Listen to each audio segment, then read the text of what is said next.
Hello everyone and welcome back.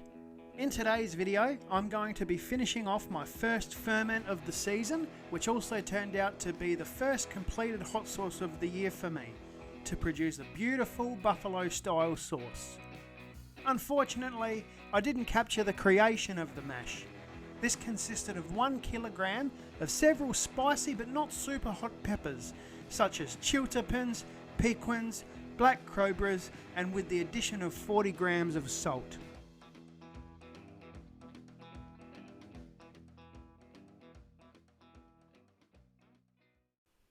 After 6 weeks of fermentation, I decided to finish it off, and that brings us to this point. You can see the lactobacillus have done their job with the layer of liquid at the bottom. Now let's open it up and take a look inside.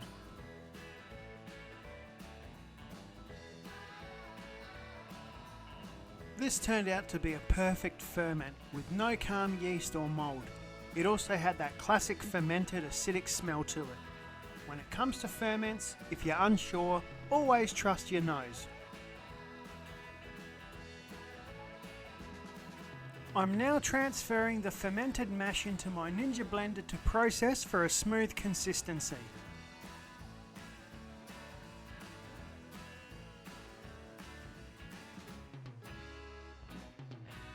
To make this a buffalo style sauce, I'm going to add the same amount of distilled white vinegar to my mash.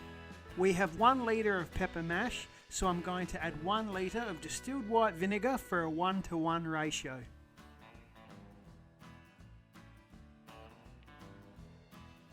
I'm just going to give that a blend for a minute, adding a tiny amount of xanthan gum while it's blending to help the mash and vinegar emulsify.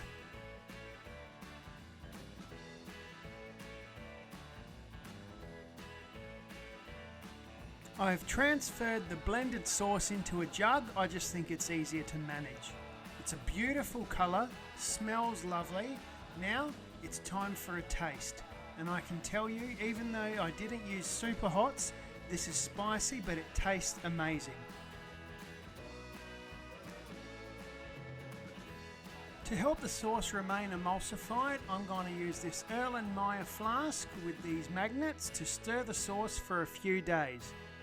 My equipment is already cleaned, sterilised and sanitised, so straight into the flask the sauce goes.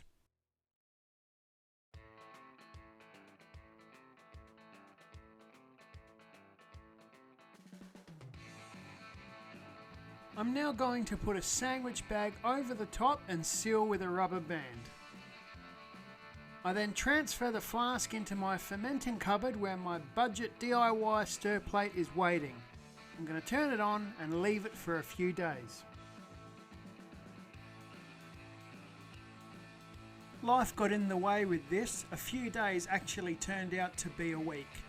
It's all good though. I have everything prepared to finish off the sauce.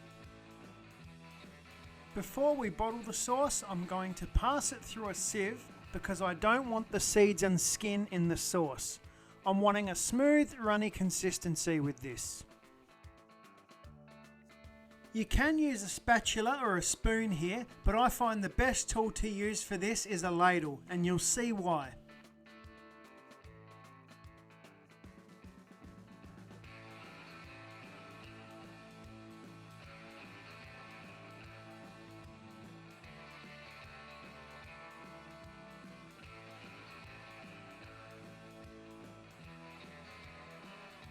It really works wonders at removing as much liquid as possible. The sauce is now ready to transfer into a jug so we can bottle it. Before we finish off the sauce, here is the leftover pulp consisting of skin and seeds. If you think I'm going to throw this out, you would be wrong. Waste not, want not. So I'm going to transfer this fermented pulp into a clean, sterilised jar and top with canola oil to make an amazing chili oil. Because the pulp is fermented, it will be fridge or shelf stable. You can use sunflower oil or rice bran oil. I'm using canola oil as it is neutral in flavour, and if you choose to store it in the fridge, it won't solidify like olive oil would.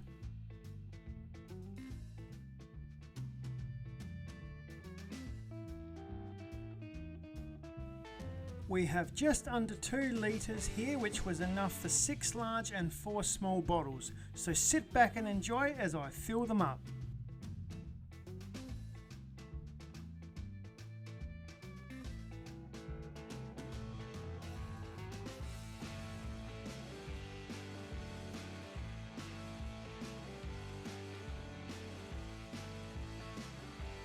One thing I do is repurpose purchased hot sauce bottles, so I'm using one to bottle this sauce.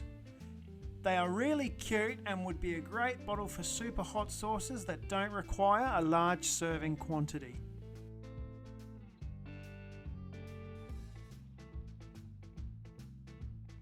And that's the last bottle filled. I always like to leave an inch of head space so the sauce comes out easy.